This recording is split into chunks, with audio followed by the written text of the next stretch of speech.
श्रीमद् रामचंद्र चरणौ शरणं प्रपद्ये।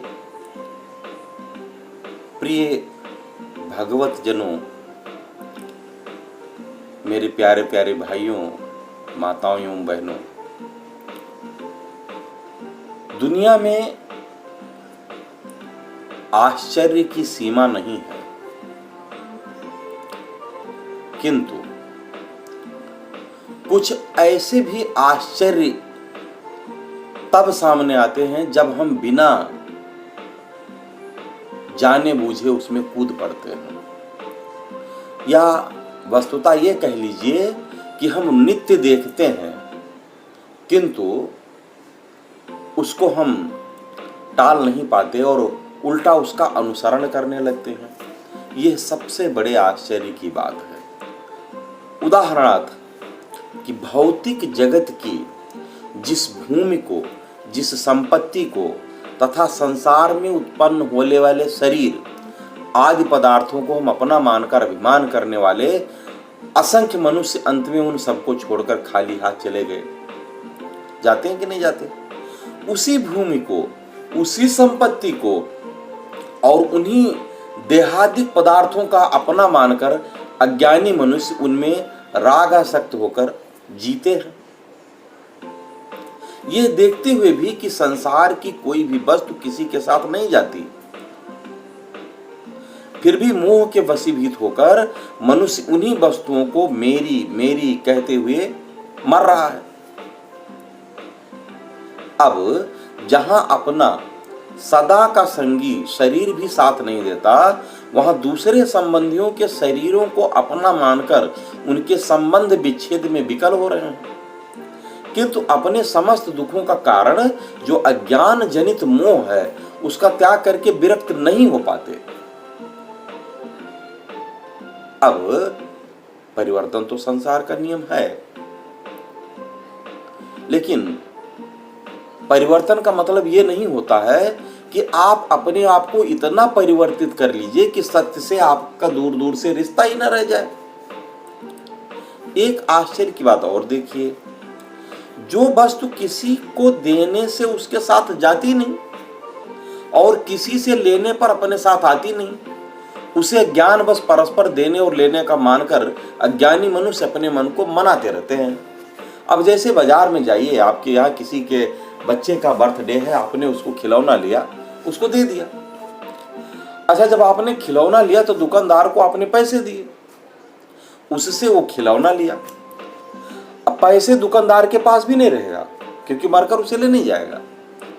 ठीक उसी प्रकार जिस बच्चे के लिए खिलौना, वो दो चार दिन उसको उपयोग किया, खेला, उसकी पहिया वैया निकाल के तोड़ ताड़ के रख दिया, वो खिलौना भी उसका नहीं रहा।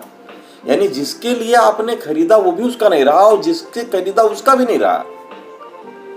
फिर भी आप मानते हैं कि मैं फला के यहाँ जाना है, उसके लिए गिफ्ट लेना है, उसको मैं गिफ्ट देना है, और इतना नहीं, उस फला दुकान से खरीदना है, सारी दुकान से नहीं, किसी और दुकान से नहीं। आपका एक मेंटल इक्विलिब्रियम सेट है कि हमें वहीं जाना है।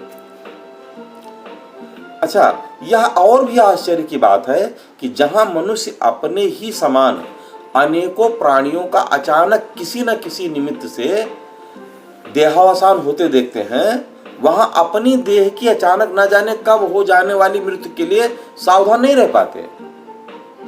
मतलब इसके विरुद्ध ऐसे भावों को लेकर दैनिक व्यवहारों में स्वार्थपरता ही चरितार्थ करते रहते हैं। ऐसा लगता जाने उनको मानो कोई अविनाशी देह मिली है। शमशान घाट पर कितनों को तो आपस में लड़ते आपने देखा ही होगा। घर से डेड बॉडी बाहर गई नहीं, हिस्सा पटौती शुरू, हमको ये दे गए, हमको दे, यहाँ से हमारा, यहाँ से इनका, इतना जेवर उनका, इतना फला ठिकाना, लड़ाई शुरू। जबकि जानते हैं कि इसी गति को हमें भी प्राप्त होना है। अरे भैया, जब तुम्हारा कुछ है ही नहीं तो क्यों मरे जा रहे हो? छोटी छोटी बातों में क्यों सरपड़ाई कर रहे हो? भाई एक होकर रहना है तो बड़ी अच्छी बात है, नहीं रह सकते हो तो अलग रहो, लेकिन किसी के लिए सामाजिक उंगली करना बंद कर दो। ये बहुत बड़े पाप और निंदनीय है, और ये आश्चर्य की बात है। एक और आश्चर्य है कि अज्ञानवश मनुष्य विविध विषयों में प्राप्त होने वाले सुख की तृष्णा को नाना प्रकार के भोगों द्वारा तृप्त करना चाहता है। यह तृष्णा तो कभी किसी की तृप्त हुई नहीं आज तक भैया, रिकॉर्ड रहा है, बल्कि तृप्त करने वाले जीवन को ही यह राक्षस खा लेती है। फिर भी मनुष्य इसे तृप्त करने के जीवन भर प्रयास करता है, लेकिन कभी होता नहीं। इस सुख की तृष्णा की तृप्ति चाहने वाले मनुष्य के खाते खाते दांत घिस गए, देखते देखते आंखें दृष्टिहीन हो गई हैं, सुनते सुनते कान बहरे बन चुके हैं, अंत में विषयों को भोगते भोगते शक्तिहीन और जरा जीर्ण हो गए। फिर भी तृष्णा जीर्ण नहीं हुई। तृष्णा कभी मन से खत्म नहीं होती। यह कहावत है, आपने सुना भी होगा, उम्र 55 की दिल बचपन का। ये बात सत्य है। और वो जो दिल बचपन का बनाती हो तृष्णा ही है। मनुष्य जान रहा है कि वो अर्धशत आयु को प्राप्त कर चुका है। गिनकर देखा जाए तो कुछ दिनों का, कुछ महीनों का मेहमान है, या कल को कब क्या हो जाएगा कुछ पता नहीं है, लेकिन फिर भी अपनी तृष्णा को बनाने, उसको बचाने, उसको मनाने में लगा पड़ा है। अब यह आश्चर्य की बात नहीं है कि सब कुछ देखने, सुनने, समझने का दम भरते हुए मानो उसे ही नहीं जानते जिसके जानने से परम संतोष प्राप्त होता है, उसे ही नहीं देखते जिसके देखने से परमानंद की अनुभूति होती है, उसके ही विषय में नहीं सुनते जिसके विषय में सुनने से परम तृप्ति मिलती है, उसकी ओर नहीं चलते जिसकी ओर चलने से परम धाम की प्राप्ति होती है। किसी संत ने सत्य ही कहा है कि नारायण सुख भोग में मस्त सभी संसार, कौन मस्त व मौज में देखूं आंख पसार। इसलिए भैया सत्यता को जितना जल्दी हो सके स्वीकार कर लेना चाहिए, इसी में भलाई है। जय श्री राम।